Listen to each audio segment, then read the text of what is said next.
believe we can seize this future together because we are not as divided as our politics suggests.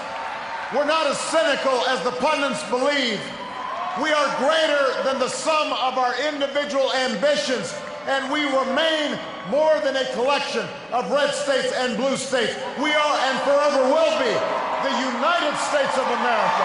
And together, with your help and God's grace, we will continue our journey forward and remind the world just why it is that we live in the greatest nation on earth. Thank you, America. God bless you.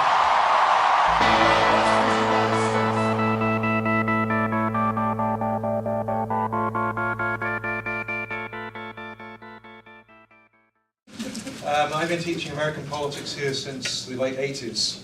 I've covered a lot of elections, and over those years I've seen you know, a lot of things change and a lot of things stay the same. But one of the things that stays the same is the level of ignorance and that you see from what I've come to call the punditocracy on American television.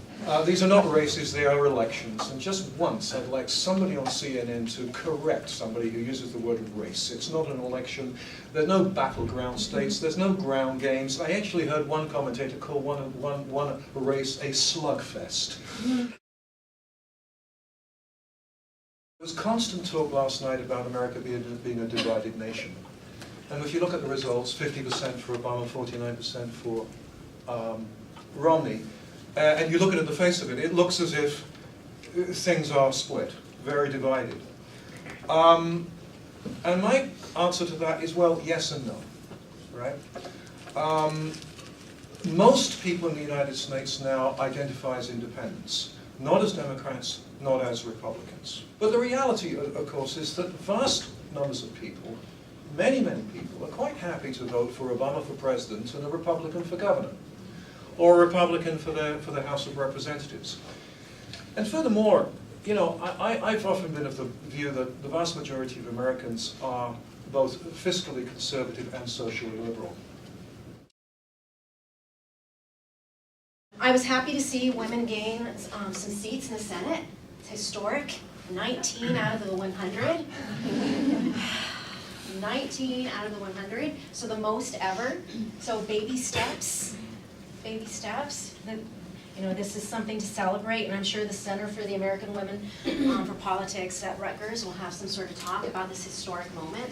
And I'm not trying to be sarcastic. It's just, you know, the numbers in the U.S. for Congress and Senate don't compare with the numbers for Parliament here in Canada. But granted, those numbers are only a few percentage points higher as well.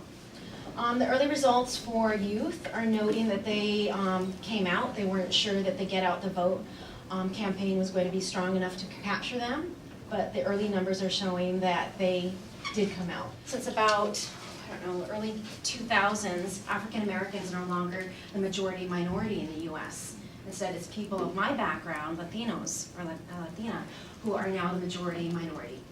And because of this, we're seeing that demographic begin to vote in larger numbers. It used to be that Latinos were referred to as the sleeping giant.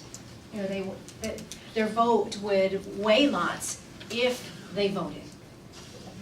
And while with this election, much like the last election, the numbers are increasing. Thirdly, constant talk about how the polls got it right. The polls did get it right. They got it frighteningly right. Frighteningly correct.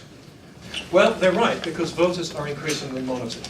Voters in the United States are increasingly under levels of surveillance, which they've not been in the past, and which are becoming troubling and very frightening.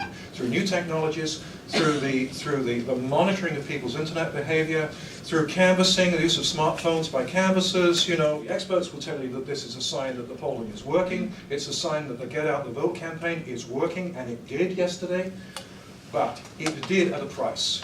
And one of those prices is the amount of information these campaigns are actually collecting about individual voters. Go to BarackObama.com. You will be tracked by 47 different tracking programs. It's like a car accident. You don't want to look and you rubberneck.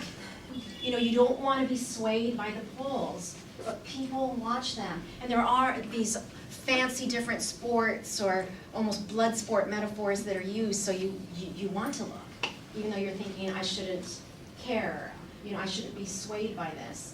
But the polls have been so accurate, and part of it is indeed what Dr. Bennett is talking about, just all the surveillance and the ways in which, you know, if you donate money, you can instantly post on Twitter and Facebook and other platforms, I donated, you should too.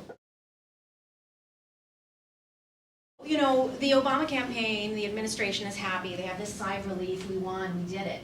Now what? We have what we had before, right? A Republican-controlled House, a Senate-controlled, a Democrat Senate, a Democrat president. So will we see more gridlock? And this whole notion of a mandate, you know, mandate, schmandate. I mean, we're still going to see some of this same gridlock, unless by somehow the Republican-controlled Congress is going to think, wow, you know, Americans wanted Obama again, maybe we should work together. But I don't foresee that taking the place. I think the whole of this second term is going to be determined by what happens over the next 5 or 6 months with respect to the budget.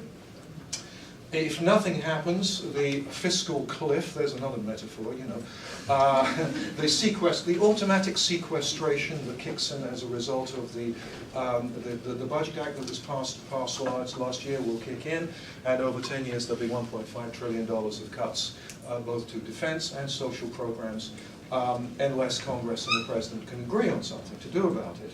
Now, Gallup came out with a poll today, or data rather, noting that there's 5 important challenges for the Obama administration during this second term. The economy, unemployment, deficit, lack of trust or dissatisfaction with the government, and healthcare. Obamacare is here to stay, sort of, right? But, you know, so, you know, the constitutional challenge was defeated. The Affordable Care Act will be in existence, but there'll be significant challenges of implementation. I doubt very much whether there'll be any major legislative changes on the environment, cap and trade system. That's not going to get through unless there's a huge change in the 2014 election. But there's a huge paradox with the presidency, and that is there's a mismatch and there's a contradiction between the expectations that people have in this one person and the powers that the president actually has, right? And no more so with respect to Barack Obama, you know, hope and change. And the more those expectations are raised, the more easily they are to be dashed. And the difficulty with the presidency is that a lot of people expect the president to be all things to all people, right? To solve the economy, to solve foreign policy, to solve the environment, to solve social. And of course, within the Constitution, its powers are inherently constrained. It is a shared system, right? And so the politics of presidential power is all about credit claiming and blame avoidance.